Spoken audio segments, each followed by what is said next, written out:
G'day and welcome back to the Talking Leadership TV podcast series. Thanks for joining us again. My guest today is Belle Binder. Belle grew up in a low-income community housing environment and faced a multitude of challenges. However, she was determined to rise above her circumstances and pursue her dreams. She ventured out into various industries and developed a diverse skill set. It wasn't until she discovered the agriculture sector that she truly found her calling. Belle felt a profound connection to the hardworking individuals who cultivated the land and became inspired to contribute to the improvement of their workplaces. In 2023, she was both humbled and honoured to be named the AgriFutures Rural Women's Award state finalist in Tasmania and to receive the AgriFutures Encouragement Award for Tasmania at Parliament House in Hobart. With the support of the grant that accompanied the award, she developed the Calm Your Farm workshop, which aimed to further promote positive workplace cultures within the agriculture industry. Upon receiving an accurate diagnosis and starting medication for her own mental health, as well as obtaining support for her dyslexia, she gained a broader understanding of mental health challenges. Belle is grateful for the opportunity to make a difference in the lives of others, despite the challenges she's faced. I'd like to thank you for joining me, but enough from me. I'll hand over to our guest today, Belle. Your business leadership pathway, what does that look like? Well, I actually am not a farm girl. I feel like I owe it to everybody to say that straight up.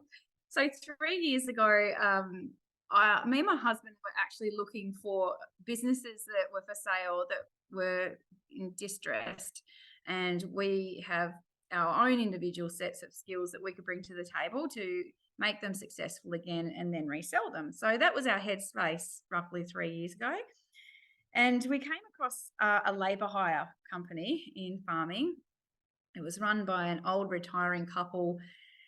It was business-wise, it wasn't very functional. They were rostering from a week to view diary to give you a little bit of an idea of how dysfunctional it was behind the scenes. But they weren't distressed and they were actually making money. So we thought, well, there's only surely an upside. I had a really strong branding and marketing background, and I thought this is going to be really fun. It's going to be a challenge. It's going to be good. And so it wasn't long before I kicked my husband sideways and said, no, I got this. You go do your thing, because he's a CEO of a huge company. So I'm like, no, off you go. And so I rebranded it Left Field because it was a bit left field. I'm from a small town, but it is a very small city technically. So it's not like a farming community, but we are surrounded by farms everywhere. So this is sort of the central hub to the farming community.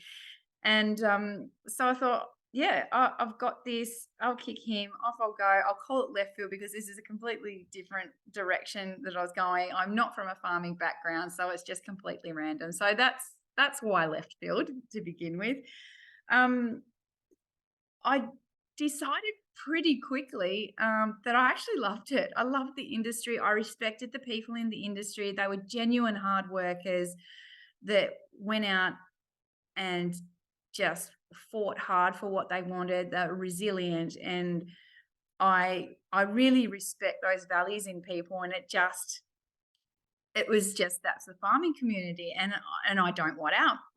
I want in on this. And so I started to see the same sort of problems popping up a lot, and there wasn't a lot of synergy between the farmers and the workers themselves. There wasn't a lot of mutual respect, and I thought, why?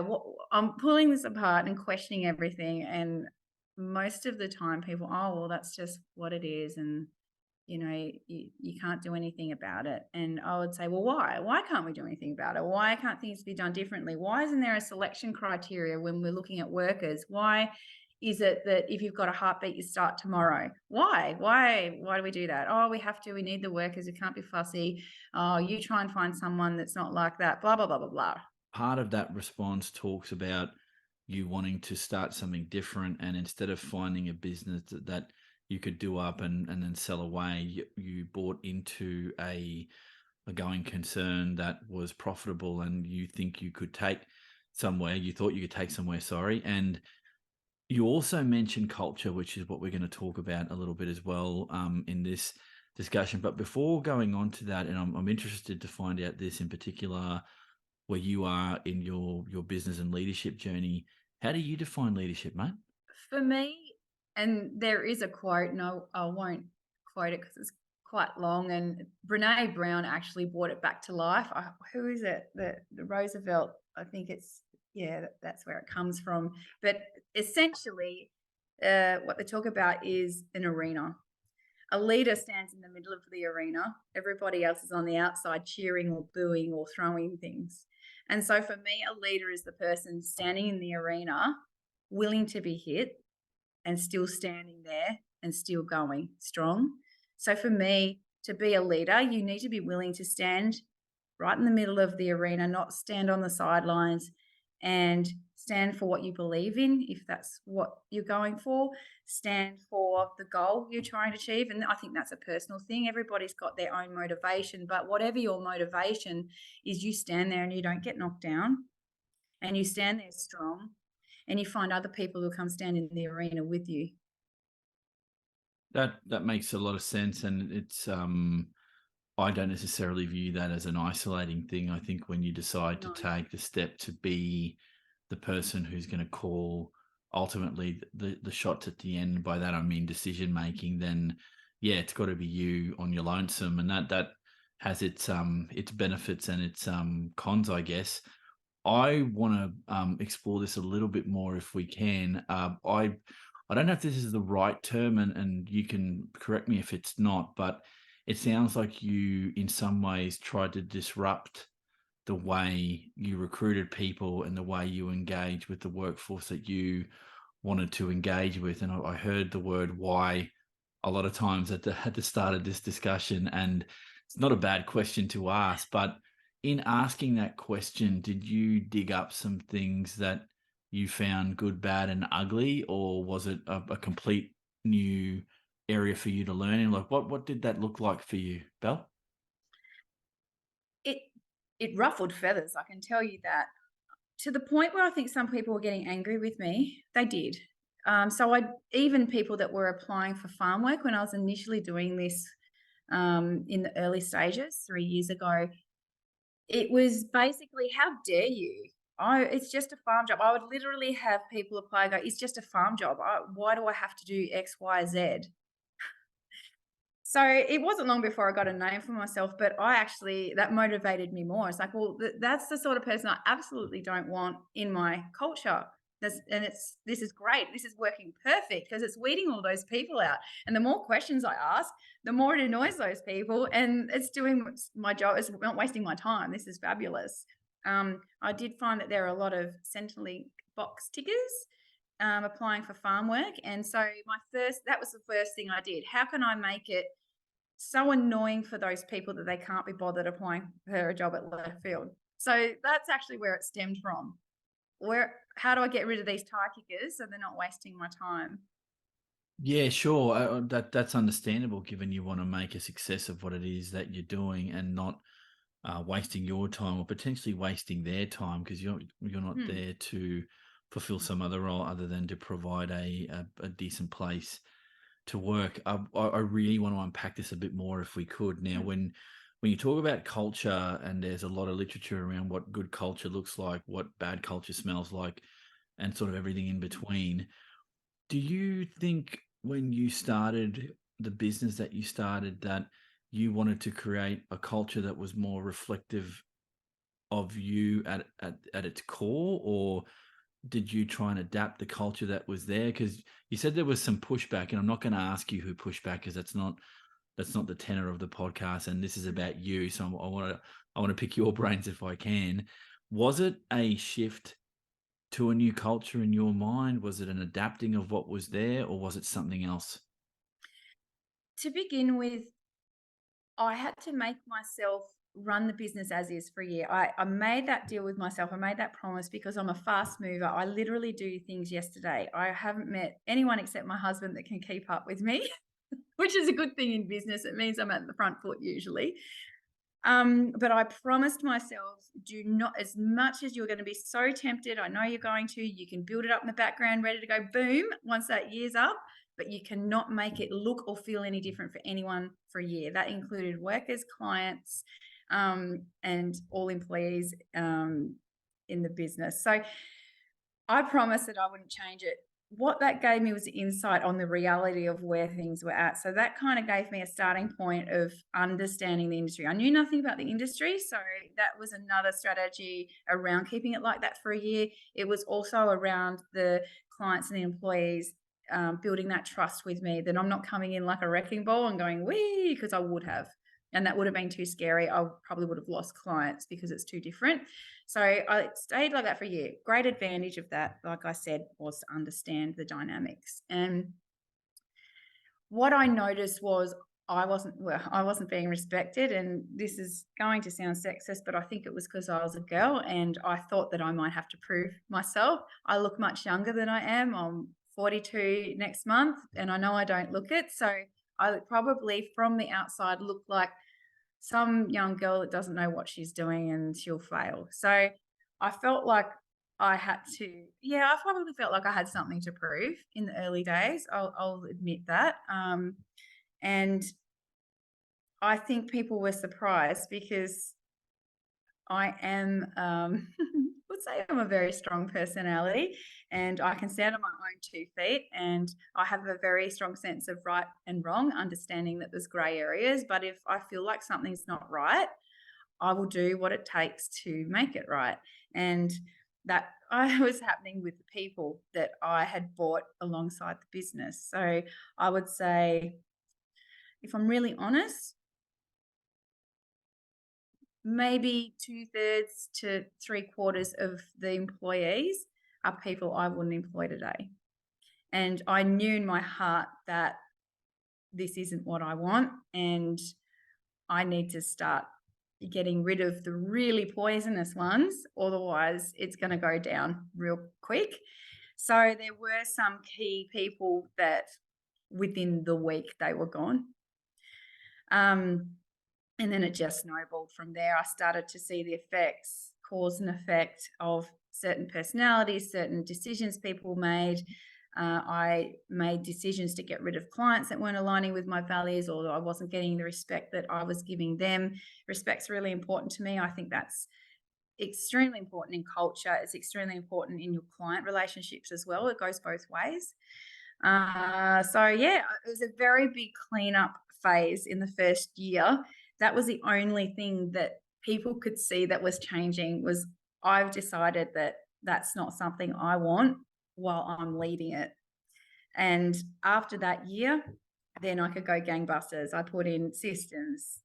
You just went nuts, and the criteria and all those things. Yeah, two things stand out, and thank you for that response. Two things stand out in my mind in that response. One is about the client relationship, and that any changes you were making in the business had to, in a very big bad way, involve who your client base was. And I'm interested in that word, them aligning to your values, and that's interesting because when clients don't, then you let them go. And I've had a few guests when I was just doing the audio podcasting that told me on the podcast, and went into more detail offline and stuff that I couldn't share, obviously, about why you make some of those decisions about who you let go as Yeah. clients, and the toxicity of some relationships where if you're investing everything to provide a one level service and you're not getting the respect back, and I mean that would be things like paying on time and keeping up their end of the bargain in the relationship. That makes sense for someone that doesn't play in this space, outside of looking in. I think it takes a certain level of confidence in yourself to do that, particularly because people want an income and they want money to come in. And so if you place your own values above making an income, I guess it says something as you, as a founder, as the CEO, as the head of the whole operation. So that's one observation on my part. The other one that you talked about was giving yourself and the organization time to adapt to what it is that you were doing. And you said you consciously set out 12 months where nothing was going to change until you got a feel for what was going on. Did you share that approach with your staff, or did you Well, um there's only me and one other girl that I Right. brought in at the same time. So in terms of head office, it's not really like that in the business. We don't have people coming into the office having conversations. So it's a lot different to say your standard company. We obviously do have those touch points, but not like a regular workplace. So I really only had one, and she was a young girl. She was a great little go-getter. She moved on to become a mum. She runs her own business now, so that gave her the confidence. Me showing her the ropes and my knowledge was around business, so I'm really proud of her. So we came in at the same time and we learnt together. So yes, I'm a very transparent leader, and I would be if any of my employees from the farms came in. I'm exactly the same. Nothing changes. So yeah, Maddie, that was who was with me. Maddie and I, everyone's on the same level. There's no hierarchy. We work together. There's nothing she didn't know, and everything was explained. I don't just say do this because, and it's like that with my kids. We're doing it this way because blah blah blah blah blah blah blah, and explain the whole process. So there's that clear understanding of why. So sharing sharing that workload, I guess, means that you don't have to take everything on yourself, or at least be in your head on your own. But where that's interesting is at the end of the day, you're the one that still has to make the ultimate decisions in the business, and that comes with its own set of pressures. Now, when you talk about flat and you don't want to keep anything from your employees, if you had a bigger operation, do you think you would operate the same way, or do you think you'd have to structure yourself a little differently?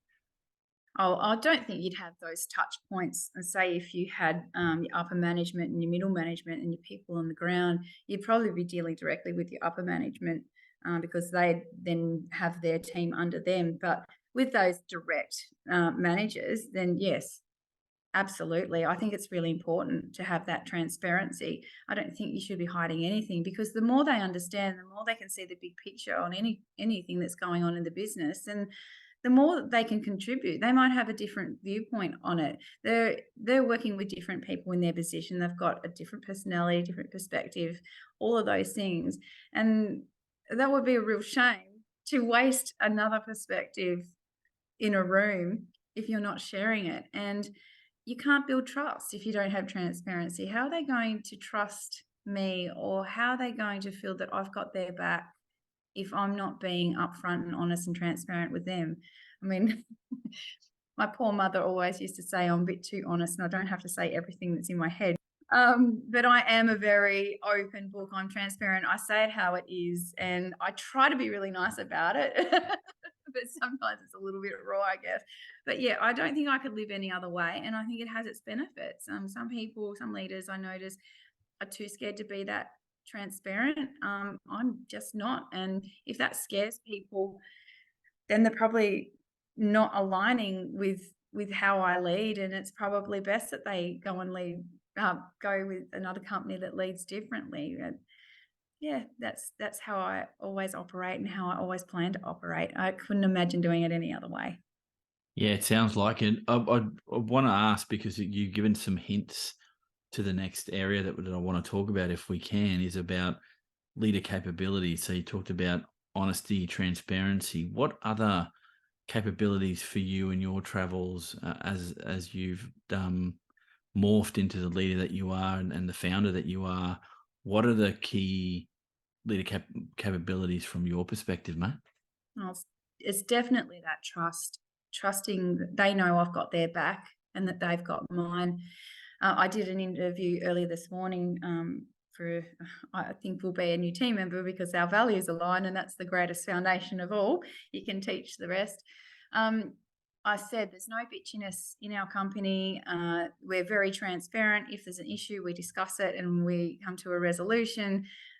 I'll always explain where I'm coming from and why and how it links. And I want everybody to feel like they're a contributor because I don't know everything. No one knows everything. And the more brains we've got around the table, the better. Like the outcome is that's the only thing I focus on is the outcome for the client and the employee. I feel like we've got two sets of clients in a way, because if we don't have them on board and they're not happy, then we have nothing.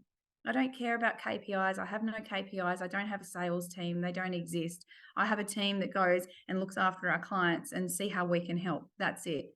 They don't have to meet targets. There's none of this. And I think once you introduce targets, then things become disingenuous. They become data driven. You start making decisions that aren't based on the best outcomes for the client or the employee, and it just gets yucky, and it's not where I sit. So, yeah, communication, trust, and transparency. I think they're all extremely important. You've got to have trust both ways, respect both ways, communication always be excellent, open, safe. Got to be safe to communicate and have that space to be safe. And the transparency both ways. So I be transparent with you, you be transparent with me. Let's not be passive aggressive. Let's just say it how it is. If there's an issue, let's work through it. There's always a solution or a compromise. And I think without those things, you've got a disaster. It's got to be centered around people all the time. Yeah, I was going to ask, and again, thank you for that response. Makes sense given how you introduced yourself to the podcast. One thing of interest to me is, do you take time when you need to? And I'm not saying that this has to be a daily or weekly thing, but when you need to reflect on how you're leading the people around you, and how you're leading your business forward. Is that part of your practice, or do you take the position that you're that open and you'll talk about almost anything to do with your practice, that you really don't need that reflective time on your own? Do you find yourself doing that, Belle? I don't really know. Every now and then I might see the start of some issues occurring. So I might notice, oh, there must be a bit of lack of communication there, because I can just see a tiny little bit of frustration in either body language or written, because we have different people in different places. So a lot of ours is over video call or messaging services. So I nip things in the bud very quickly. So I'll address it either with individual, or I'll say, hey, I think it'd be worthwhile if we catch up on a video call and just work through this, because I can see that it's not working very efficiently, and or there's a little bit of frustration on both sides. So it doesn't happen often, but I am always watching, because I do like to nip things in the bud. If they fester, it's like, it's not good. It spreads really quickly. So yeah, I nip it in the bud. I don't I'll notice, yeah, I'll be watching, I'll be noticing, but in terms of me reflecting, ah, that's I'm always thinking, what can I do for other people that's of a benefit? So I'm always pushing people right to their limit. I was talking to one of my colleagues earlier, Jason, and I said about pushing to limit, and he said, "You pushed me off the cliff." And I said, you've come so far though. Your self-confidence is incredible. You're tech savvy now. I know I pushed you, but it's because I knew I'd get away with it. And it was nothing to do with me, and it was everything to do with you. And you're beaming. You're absolutely beaming. So, Belle, final question for you. Hmm. The nature versus nurture question. Are leaders born, or are they made? I honestly think it's a little bit of both. If I think about my upbringing, it surprises a lot of people that I grew up extremely poor. uh, Housing commission, surrounded by poverty, substance abuse. The whole street was in all the families I interacted with. It wasn't a great environment to grow up in. There weren't careers. There wasn't leadership. So you would think that that's not the ideal environment, to produce anyone that's going to lead anything. But I think there were definitely personality traits that helped with that. I was always labeled as bossy,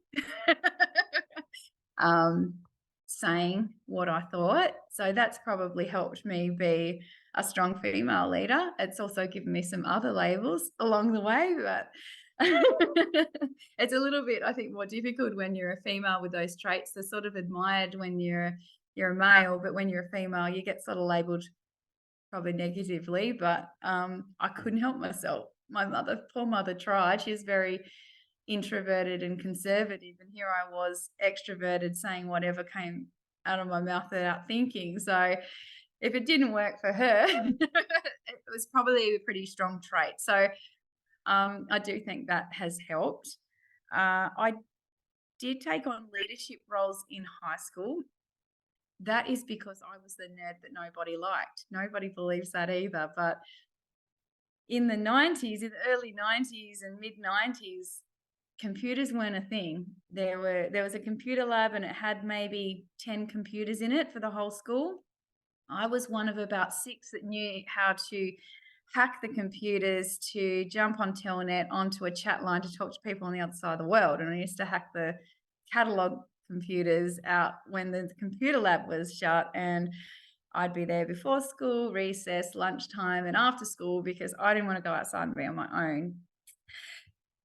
So I put all my spare time into doing stuff. So I was canteen monitor, I was library monitor, I was peer support leader in grade 10, which meant you led a group of grade 7s in helping support them with their self-esteem and just generally at school, making them feel happy and comfortable and like they had the tools to survive grade 7, I suppose. And I thrived in that role, but it never really occurred to me that I was leading. And I got really great feedback in my reports about that, that I was always, the comment was that I was always reflecting on how to be a better leader. And that probably describes me. I'm always thinking, how can I do this better? How can I be a better leader for everybody? You said, do I reflect? That's not how you think. It's how can I better serve Jason at work? How can I develop him more? I know he's capable of more. What's that look like? And how can I give him that push now in a little bit more direction? So I think it's been there naturally, but it didn't really come into play until I probably matured. So it wasn't until my late 20s. I was a little bit of a horrible employee. I would chuck sickies all the time. I just wanted to party on weekends. This is the start of my working, we'll say, career. It wasn't really a career. Entry-level jobs, I would party, I would pull sickies. And when I was at work, I didn't have great work ethic, which you'd never imagine it now. But in my late 20s, something just clicked and I thought, I don't want to do this. I don't want to be like this for the rest of my life. I'm going nowhere and I'm not contributing. I'm just not being a contributor. And my self-esteem was really low. And I think that was from the things I experienced growing up. And it made me make decisions that I wasn't so proud of. And I decided I wanted to make something of myself. And so that's when I began my entrepreneurial journey. I started to work for myself on a really small scale, sole trader, and it just sort of snowballed, I guess, from there. And I got a taste for that. And I loved doing things my way. No surprises there. I loved having that control because I could see where it needed to go. I worked quickly and I could get things done really quickly and it was easy for me. I'm like, why is everyone way back there? I entered an industry and I'd be like, boom, off she goes and everyone's still here. And it's been the same with left field. I feel like I haven't been here very long, but I'm kicking people in the dust and see you later. I can't wait for you guys. I'm going here in this direction and the industry needs X, Y, Z, and I'm happy to lead it. So I think something clicked in my maturity. I don't know, circumstances, who knows? That's why I think it's a bit of both. I think I've got the attributes there within myself. I'm happy to lead. I'm confident to lead, take control. I can see what needs to happen and I can get people to do it. So that developed, I think, over time. It was always there on a smaller scale. It grew as my confidence grew. Like I said, I had pretty low self-esteem, made some pretty crappy decisions in my younger days, in my teens and 20s. But I think once that maturity hit and that confidence grew, then so did everything else till I got to this point where I really ran a big company on my own for the first time, which is left field. This is the first time I've had employees. Yet I've had 200 this season and it doesn't bother me. So I'm not intimidated by it. I'm excited by it. I'm energized by it. And yeah, if I had the right people that fitted my values, then I could grow so quickly. But because I'm very protective of how I want it to grow, I've got all the patience in the world. But if I had the right people walking with me and in it the same as I'm in it, not so much the commitment. You can't be as committed as the owner of the company, but you're standing there with me, you're motivated, you see the vision. Yes, let's do it. Man, I could be Australia wide tomorrow nearly. I know how to do it. I've got the motivation, I've got the drive, I've got the energy. I just need the people. That's the only thing holding me back, is finding the right people to jump on the left field train. That concludes the podcast, and I'd like to thank Belle for sharing her leadership pathway and insights with us today. Our next podcast guest is Dr. Leah O'Million Hodges, who will be talking to us about leadership and communications. So please have a great day, rest of your week, and we'll catch everyone on the next episode of Talking Leadership TV.